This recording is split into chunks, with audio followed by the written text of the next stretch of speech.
So I finally got my Galaxy Z Fold 6, and there are some things you only discover once you start using the phone. So here are 15 things I think not a lot of people are talking about this handset. First up, the phone has a new feature called narrow view. Some apps aren't designed with big screens in mind, and their content sometimes goes beyond the edges of the display. This was especially noticeable with social media apps like Twitter, where you couldn't see both the text and the attached image of a tweet at the same time without scrolling. Samsung introduced narrow view to fix this. You can access it by tapping on an app's icon in the recent apps screen. It narrows down the app's interface, making it look like it's running on a regular smartphone screen. You can also shift the narrowed down app to the left or right of the screen, making it easier to use with one hand. By the way, it's not just a temporary fix. Once you switch an app to narrow view, it will always open that way until you decide to change it back to a full screen mode. Next, I watched this video from Dave2D where he showed that the camera rings are so sharp that when he ran his fingers over them, he left a mark from his finger cells. Well, that didn't happen with mine. I can barely feel the grooves when I run my fingers over them. However, you can definitely feel the sharpness if you run your nails over them. Next, there's this really neat feature called Live Effect.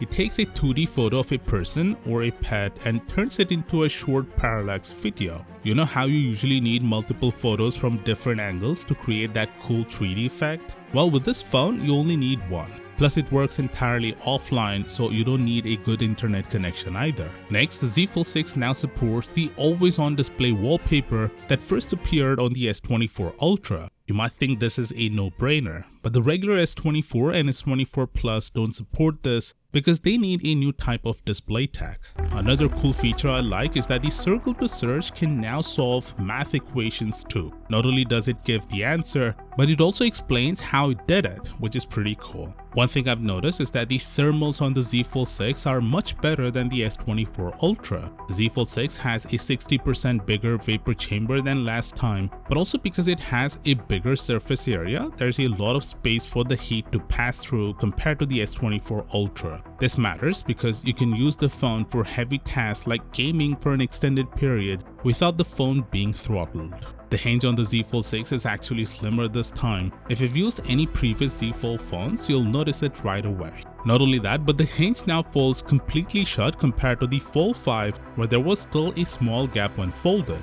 This improvement means the Z Fold 6 now has an IP48 rating, which means dust particles bigger than 1 mm can't enter the phone. This is a big deal because it means the inner screen stays cleaner since there's no gap for particles from your pocket to accumulate.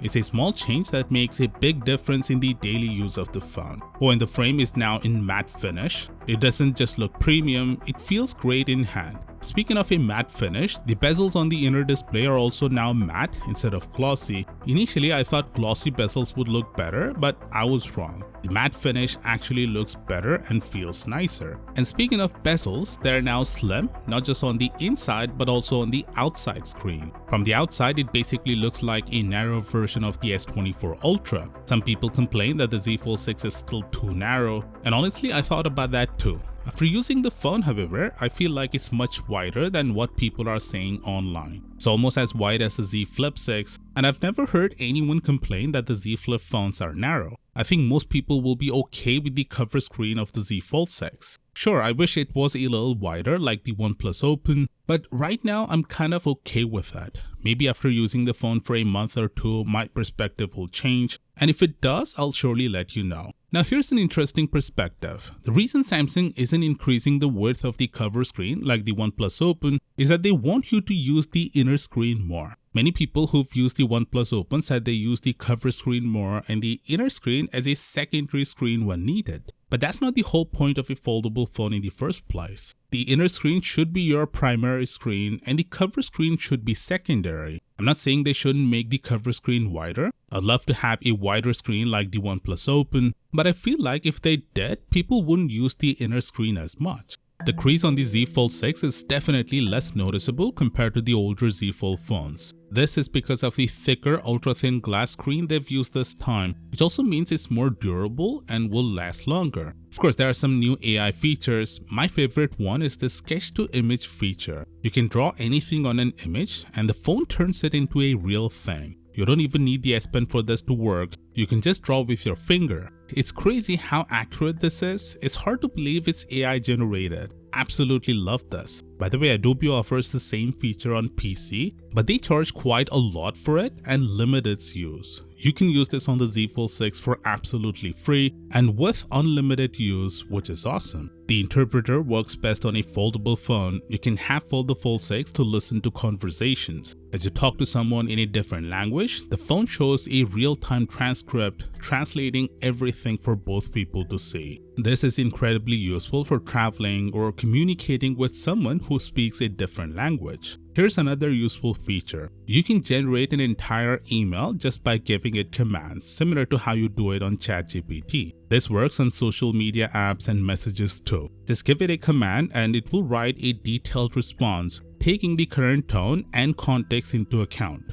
It's a real time saver, especially for those who need to send lots of emails or messages. There's also a portrait studio which lets you change a profile shot into different visual styles. This one is obvious, but the Fold 6 offers unique app experiences you won't find on other phones. In WhatsApp, you get an extended view with threads on the left and conversations on the right. And Gmail makes email management easier. YouTube feels almost like a desktop with related videos and easy access to comments. And then there's the Flex mode, which enhances these apps further. For YouTube, it adds a media controller with brightness and volume controls and a trackpad for easier scrolling. Other apps like Calendar and Calculator adapt automatically to Flex mode, making them more user-friendly. In the Camera app, you can preview or delete photos as you take them.